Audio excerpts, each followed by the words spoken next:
प्रधानमन्त्रीले यस विषयमा चाहिँ नि माफ माग्नु हुँदैन पर्दैन र यो चाहिँ नि यो स्वाभाविक चाहिँ नि प्रक्रिया हो। 560 बिघा जमिन चाहिँ भारतले हाम्रो मिचिया छ, नेपालको 650 बिघा हामीले भारततिर चाहिँ हाम्रो छ भन्नु। अनि हामीलाई त आश्चर्य भयो। अहिले जनता आश्चर्य भए जस्तै गृहको रेकर्डमा त त्यस्तो पो छ।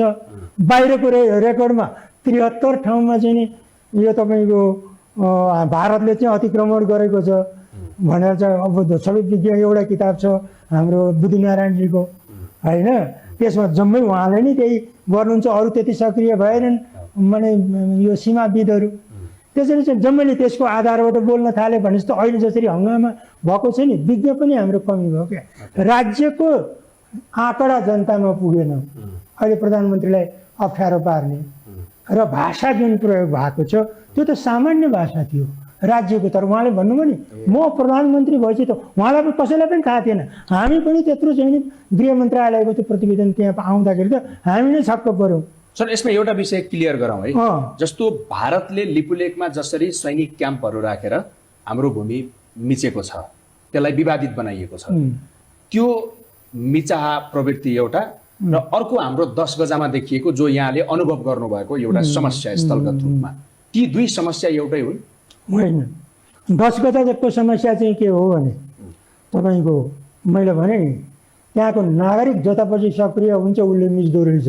भोक चलनको विषय यता नेपालतिरका सक्रिय नागरिक हुने जाने भए अलिकति मिचेर उता जान्छन्, उता भारततिरका चाहिँ सक्रिय भयो भने अलि यता आउँछ।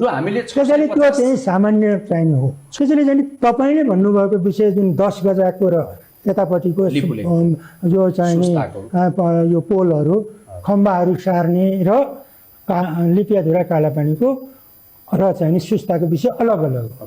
सुस्ताको प्राकृतिक माने सीमाङ्कन नदीको कारणले बहावको कारणले यता र उता हुन्छ।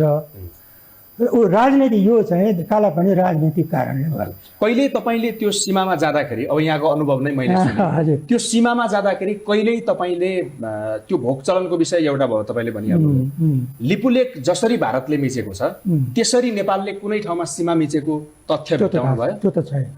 त्यो छ लिपुलेक राजनीतिक कारणले मिचेको छ। त्यो लिपुलेक लिपियाधुरा र कालापानीकै राजनीतिक कारणले मिचिएको हो। त्यो नेपालले कहीँ राजनीतिक कारणले मिचेको छैन, तर व्यावहारिक कारणले खम्बा र 10 गजा र चाहिँ नि आवश्यकताको सिद्धान्त।